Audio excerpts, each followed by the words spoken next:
Welcome to Nepal.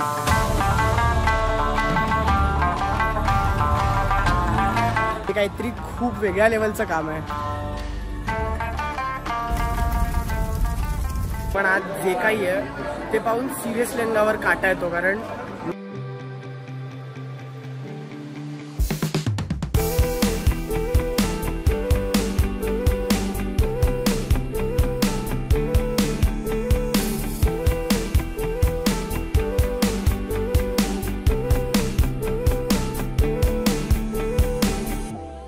Hello, मी इंद्रजित आणि मी आहे नेपाळमध्ये।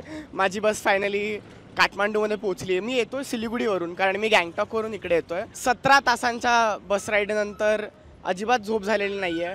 ही ट्रिप मस्त ॲडव्हेंचरच असणार आहे, तर मेक शुअर तुम्ही हा व्हिडिओ शेवटपर्यंत बघता, कारण शेवटी असणार आहे या व्हिडिओचा बजेट ब्रेकडाऊन। तर मला त्या बसस्टँडवरून इथे ठमेलपर्यंत मला एका बाईकवाल्याने सोडलं, ज्याने 100 रुपये घेतले, म्हणजे इंडियन 100 रुपये, नेपाळी 160 रुपये। आणि माझ्याकडे भारतीय पैसेच होते, तर त्याने घेतले बाबा बिचाऱ्याने।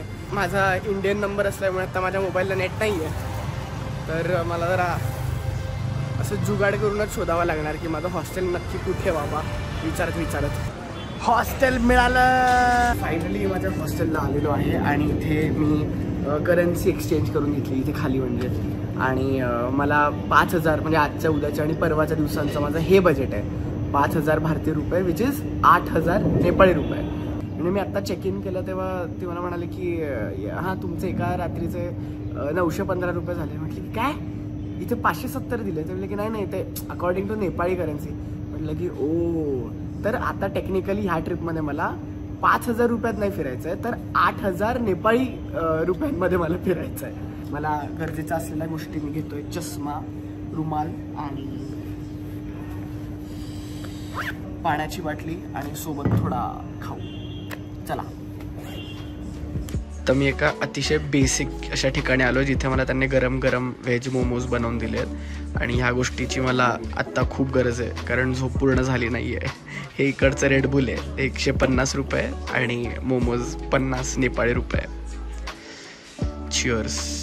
या ठिकाणी एक गणेश कार्यक्रम असा झाला आहे की मी आत्ता जिथे मोमोज खाल्ले, तर मी जेव्हा त्यांना सुरुवातीला विचारलं तेव्हा ते बोलले 50 रुपयाचे, आणि मी मोमोज खात नाही तोपर्यंत त्या मोमोजची किंमत वाढून 130वर गेली।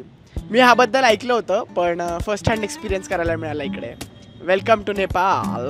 हे अरे तू मिसिंग आहे इथे समोर एक स्वयंभू महाचैत्य नावाचं एक मंदिर आहे, ज्याला मंकी टेम्पल म्हणतात, तर मी आता तिथे चालत जातोय। काठमांडूमध्ये पोचल्या मला सर्वात पहिले काय दिसलं असेल तर ते स्वयंभू महाचैत्य। या गजबजलेल्या शहरामध्ये या गार हवेच्या टेकडीवर आहे 1500 वर्ष जुनं बुद्धिस्ट स्तूप। कौटुंबिक चाळे करणारी माकडं आणि माकड चाळे करणारे टुरिस्ट यांच्या गर्दीतून वाट काढत धापा टाकत वर पोचलो। एवढं चढून आलेलो, अजून एवढं बाकी आहे। 365 जिने चढून फायनली अख्खं काठमांडू पाहिलं। स्वयंभू महाचैत्य असं म्हणतात, एक तळातल्या कमळातल्या फुलापासून जन्माला आलेलं आहे। त्याची स्थापना कोणी केली नाहीये। ही जागा ऍक्च्युली ते नाईटजोचे ट्रॅव्हल व्हिडिओ असतात ना, त्याच्यामध्ये जसं जसं दाखवतात एक्झॅक्टली तशी जागा आहे। इथे येऊन बुद्धिस्ट आणि हिंदू मंदिरातल्या गोष्टी एकत्र पाहायला मिळतात। इथल्या प्रत्येक स्तूपावर हे असे डोळे काढले आहेत, असं म्हणतात ते बुद्धांचे डोळे आहेत। प्रार्थना करणाऱ्या प्रत्येक व्यक्तीकडे ते बघत आहेत।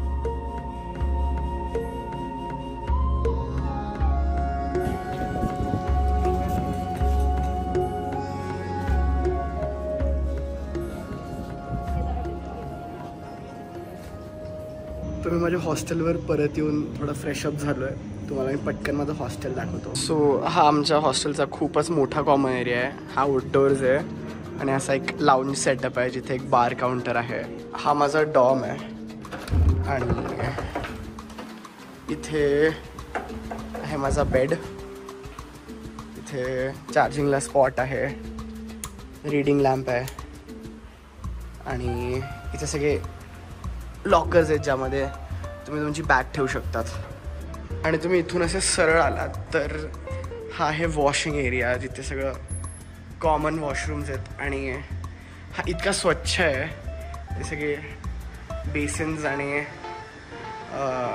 शॉवरिंग एरिया हा इथे आहे। हे टॉयलेट्स आहेत। म्हणजे मला ह्या जागेची एक गोष्ट इतकी आवडली की स्वच्छ, एकदम स्वच्छ.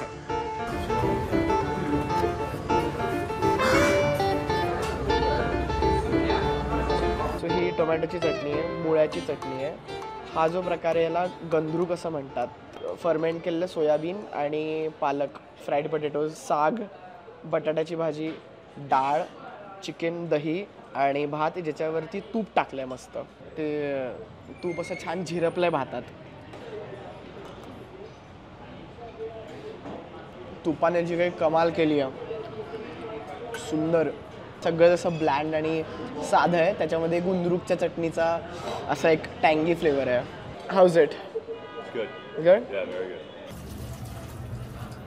तर ही जी अनलिमिटेड थाळी आहे त्याचं बिल माझं 450 झालं आहे आणि निकचं 320 झालं आहे.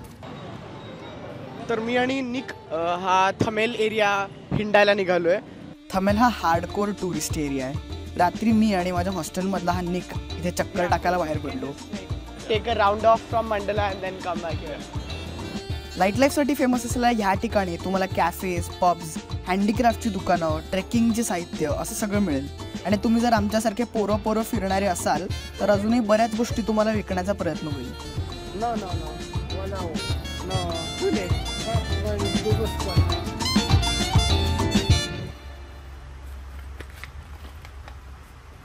Good morning. आज माझा काठमांडूमध्ये दुसरा दिवस आणि काल जे टुरिस्टी आणि बॅकपॅकर झोन जो आपण बघितला या शहराचा, तर आज आपण काठमांडूचा सगळ्यात जुना आणि एन्शियंट भाग बघणार आहोत, दरबार स्क्वेअर. तर मी आता दरबार स्क्वेअरला चाललो, पण मी एक लॉंगकट घेतला आसान बाजारवरून.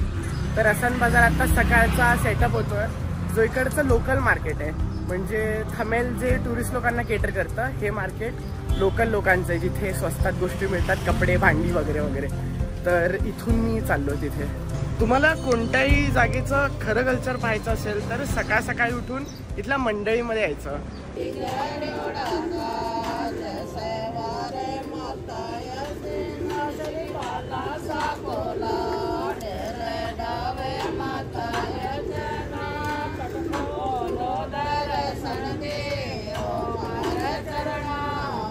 And finally we are at Durbar square. हा स्क्वेअर म्हटलं तसा स्क्वेअर नाहीये, ही लई मोठी जागा आहे स्क्वेअरपेक्षा. बापरे, खूपच सामान आहे. तर हा जो दरबार स्क्वेअर आहे, जिथं मला वाटलं होतं की एका तासात फिरून होईल आपलं, तरी त्याच्या छोट्या छोट्या 32 जागा आहेत फिरण्यासाठी. दरबार स्क्वेअर ही काठमांडूची सर्वात जुनी राजधानी. 1700 सालात इथे मल्ल आणि शहा डिनास्टीने राज्य केलं. इतक्या वर्षांमध्ये या जागांनी इतके दसरे, दिवाळ्या, राज्याभिषेक सोहळे पाहिले असतील.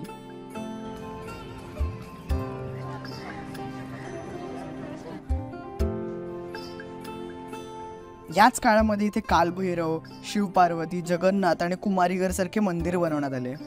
पण मी आत्ता जिथे जाऊन आलो ते आहे कुमारी घर. त्या घरामध्ये लिव्हिंग गॉडेस नावाचा एक प्रकार आहे, ज्यामध्ये कुमारी, लहान मुलगी असते, जिला पिरियड येईपर्यंत तिला लिव्हिंग गॉडेस म्हणून बघितलं जातं आणि तिला त्या घरातच ठेवलं जातं. वर्षातनं फक्त एकदा तिला बाहेर निघायची मुभा असते. जी जत्रा असते इथे, तेव्हा तिला बसवून सगळीकडे फिरवतात.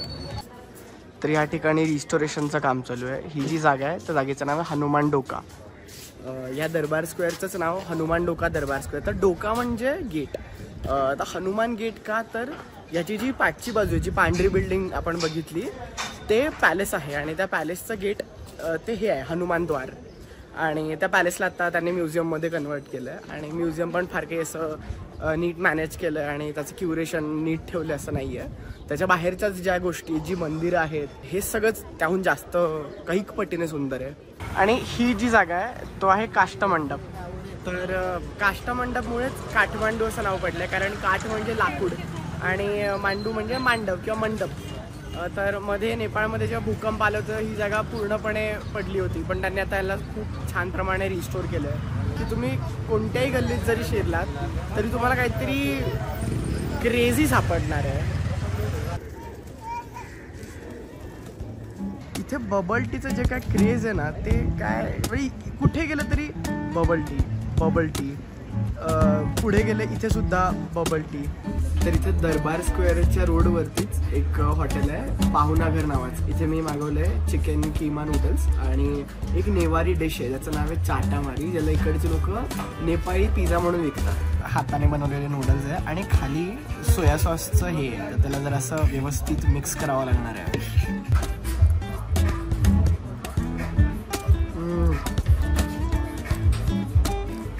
मला वाटलं की गरम असेल पण तितकं गरम नाही आहे. आता एक घास चिकन चाटामारीचा म्हटलं. चाटामारी म्हणजे असं काहीतरी भरपूर त्याच्यात मसाले आणि काय काय काय असेल, पण फारच सिंपल पदार्थ आहे हा. तर माझ्या जेवणाचं टोटल बिल झालं 490 रुपये. या ठिकाणी भरपूर लोकांनी मोहन आगाश यांची स्टाईल कॉपी करून त्यांच्यासारख्या टोप्या घातल्या, म्हणून मी पण माझी टोपी घेतली आहे 200 रुपयाला. मोहन आगाश यांना टफ देऊयात आपण. नेपाळमध्ये हीच काय ती माझी शॉपिंग.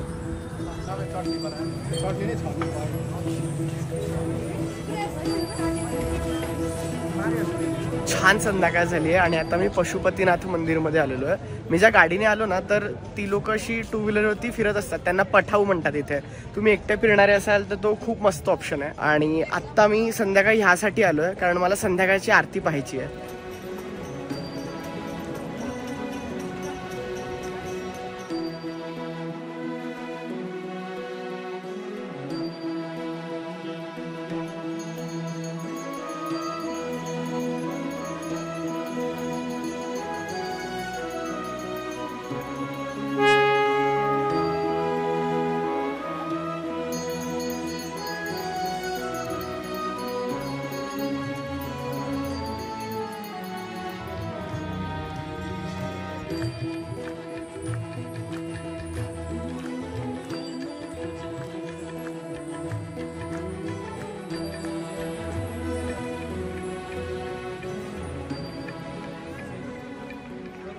मी रात्रीच्या जेवणासाठी काल जिथे आलो मी आज तिथेच आलो आहे परत, कारण इथलं जेवण जेन्युइनली छान आहे आणि मला प्रॉपर जेवण हवं होतं. कारण मोमोज वगैरे खाऊन वैताग आला आहे आणि इथं अनलिमिटेड आहे, तर दाबून जेवता येऊ शकतं.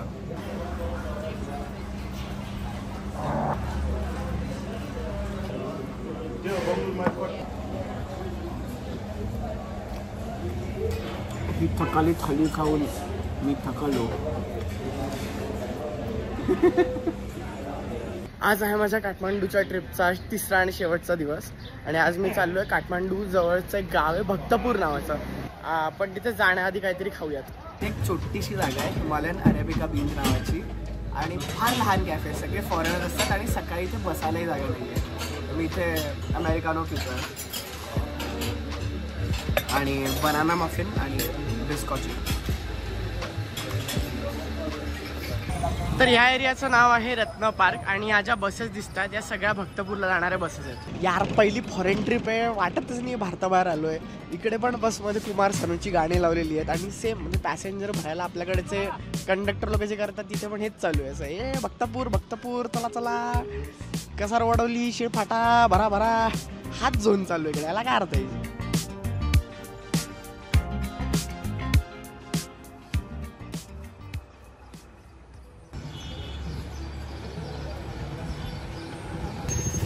तर भक्तपूरच्या हेरिटेज सिटीमध्ये शिरायला तुम्हाला सार्क देशात नसाल म्हणजे भारतात नसाल तर तुम्हाला 500 रुपये द्यावे लागतात. उरलेले 500 रुपये आणि तिकीट. भक्तपूर हे माझं सर्वात मोठं कारण होतं काठमांडूला यायचं. हे अख्खंचं अख्खं गावच युनेस्को वर्ल्ड हेरिटेज साईट आहे. इथली घरं अजूनसुद्धा जुन्या पद्धतीने जतन केली आहेत. दरबार स्क्वेअर सारखंच ऐतिहासिक नेपाळच्या काही छटा इथे पाहायला मिळतात.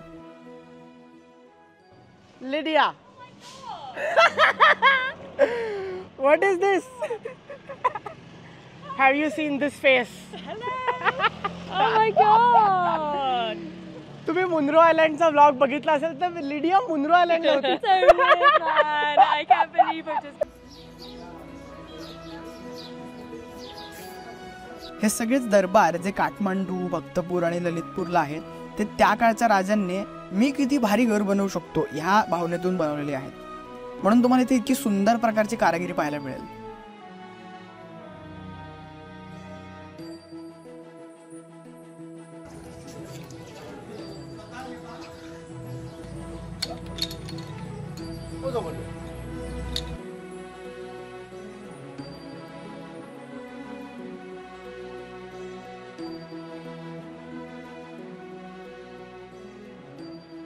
भक्तपूर ही काही तासांसाठी फिरण्याची जागा नाही आहे ॲक्च्युली. तुमच्याकडे समजा एक अख्खा दिवस असेल, तो अख्खा दिवस फक्त भक्तपूरसाठी ठेवला पाहिजे.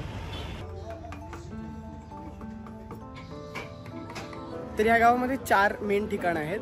जो मेन दरबार स्क्वेअर आहे तो, त्याच्या बाजूला असला एक तौमधी स्क्वेअर आहे, हा मी जिथे आहे तो पॉटरी स्क्वेअर आहे, आणि आता इथून पुढे मी चाललो आहे तो आहे दत्तात्रेय स्क्वेअर. असे 4 मेन ठिकाणं आणि त्याच्या आजूबाजूला बसलेलं हे भक्तपूर गाव. इथे घरांपेक्षा जास्त काही खूप मंदिरं होती आणि त्या एका कारणामुळे भक्तपूर असं नाव पडलं, कारण भक्तांची जागा. आणि इथे जितक्याही इमारती पडतात किंवा निकामी होतात तर त्यांची डागडुजी करण्यासाठी सरकार आणि युनेस्कोकडनं यांना अनुदान मिळतं आणि थोड्याफार आधीसारख्याच प्रमाणामध्ये आणि आधीसारख्याच शैलींमध्ये ही घरं बांधली जातात. तर इथे जुजू दहू नावाचा हा एक आयटम मिळतो. जुजू म्हणजे किंग आणि दही म्हणजे दहू म्हणजे दही, किंग कर्ड. हा भक्तपूरची लोकल स्पेशालिटी आहे. Really good. Really good. You like? Yeah, it's like sour and sweet. जुजू दहू फॉर 70 रुपीज. तर लिडियाने एक नेवारी जागा शोधून काढली जिथे तुम्हाला नेवारी कम्युनिटीचं जेवण मिळतं. तर बेसिकली ही नेवारी थाळी आहे. याच्यामध्ये हे एक ऑमलेट आहे, भाताच्या जागी पोहे आहेत, बटाटा आहे, चिकन आहे, सोयाबीन आहे, जिंजर गार्लिक आणि थोडंसं सॅलड आणि थोडा साग आहे. How is it? It's good? Yeah, it's good. It's good. Is it too dry? It's quite dry. It's dry? Yeah, I like my food wetter, but it's nice.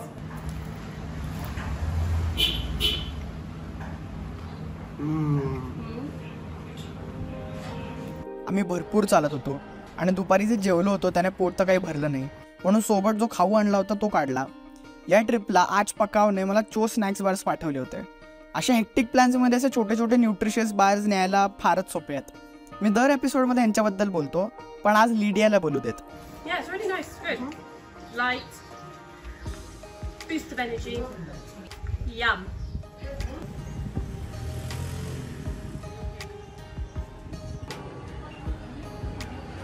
मला ना ह्या पॉईंटला मोमो खाऊन कंटाळा आला होता, पण मी आत्ता जो प्रकार खाल्ला ना जेवणामध्ये, तो मोमो जगतातला मला आवडलेला सगळ्यात फेवरेट प्रकार होता.